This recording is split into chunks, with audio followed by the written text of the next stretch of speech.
पोखर ती लई मोठी तुझ्या इथं आणि बानू ह्यो बालिंगा कशाची लाई मला सोडलाय असे लयच पिवळा केलाय त्याला म्हणजे ही धुवून आणू सगळी काय हरकत नाही रे ही माझा कोटांबाई बघ वारी लागते परत मागायला रविवारी असं ना आयतवारा आलाय का रविवारी जातो मी उद्या रविवारी बानूनी नाही ओळखलं मात्र तरी धारण करून आलोय पण बानूनी मला ओळखलं सांगितलंय बाबा मेंढर धुवून आणा म्हणून बाणूची मेंढर धुण्यासाठी देव सज्ज झालाय मेंढराला झालेला आहे घाण सगळी उच्छाडली किल्ल्यावरती फेकली आणि मेंढर वाडग्याच्या बाहेर निघले माझी धनगराची मेंढर का बालूबाईची मेंढर धनगराची मेंढर या बालूबाईची मेंढर काळी पुरी जणू बाई तुझा वाणी पाजर माझी बालूबाईची मेंढर का धनगराची मेंढर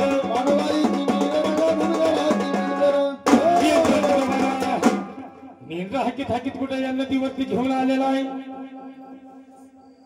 चंदनपूर मध्ये कोणती नदी आहे गिरणा नदी या गिरणा नदीवरती हा देव बालूची मेंढर घेऊन आला आणि बालूची 9 लाख शेळ्या मेंढ्या धुण्यास सुरुवात केली आहे बानू कित्येक दिवस झालं तुझ्या घरामध्ये मी चाकरी करतोय फक्त कशासाठी बानूच्या प्रेमासाठी खानभुरट 8-8 दिवसाची शिळी भाकरी खातोय वाडग्यामध्ये झोपतोय वाडग झाडीतोय फक्त कुणासाठी बानूसाठी पण देव बानूला पाहून येणार नाही झाला तिचं सौंदर्य होत पण देव वेडा का झाला गत जन्मामध्ये माझ्या मस्तकी वागवली गंगा तिचा अवतार आहे हा माझ्या पार्वतीचा अवतार तीच माळसा तिचा उद्धार केला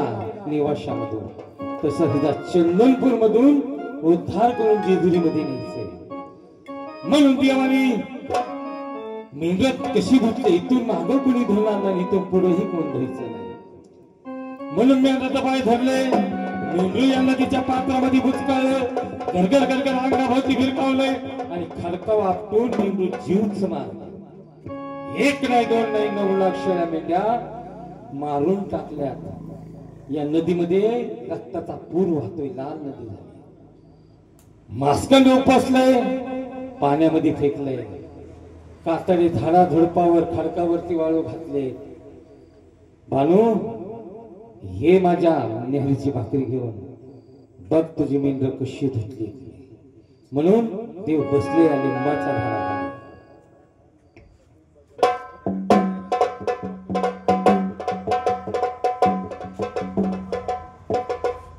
असताही पानगा रोज नित्याचा नित्य कर्म नेहरीची भाकरी घ्याव्या गिरणा किनारी याव्या वाघोबासाठी म्हणून ही असतानी पानगा गिरणा किनारी आली आहे आणि पाहते तर सर्व गिरणा नदी लाली लाल झालेली कातडी उपसलीत झाडं झुडपावर टाकलीस रक्तामासाचा ढीक लागलाय आणि वाघोबा कुठं बसला ए वाघोबा काय जेवायला लाज वाटते का तुम्हाला काय मेंढर उसून झाडा टाकले मेंढर चटणी लावला रस्ता मासा करत मग 2 मेंढर धुतो भूक लागली अरे मेले ना सारे मेंढर मला कसं काय नाही कळलं तरी म्हणलं एक नीट दिसाला नाही बघ वाघ्या 6 मेंढ्याची 9 लाख 6 मेंढ्याची किंमत भरपाई द्यावी लागेल या असणार 6 मेंढ्या मला साजिवंत करून हव्या आहे म्हणजे तुला मेंढ्याची भरपाई पाहिजे काय हरकत नाही ही तुझ्या मेंढ्याची किंमत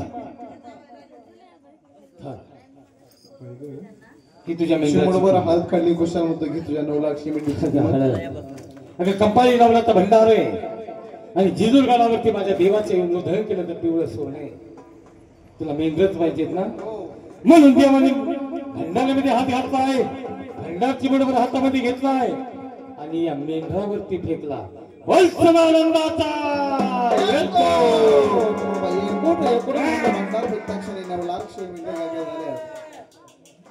विचार केलाय हा भगवान नक्कीच देव पुरुष असावा की जो शेमेने मारून सजीवंत करतो देवा.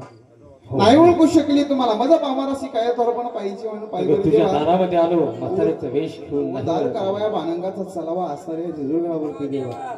पण मला तुझा उद्धार करायचा होता म्हणजे इथपर्यंत. तर बालूचा उद्धार करण्यासाठी इथं आलो. माणसाचं लग्न कुठं लागलं? होय ऐक समोरचे बडाबड करतो. माणसाचं लग्न कुठं लागलं? हो देवटे ताजी नवीन आलात तुम्ही. देवटे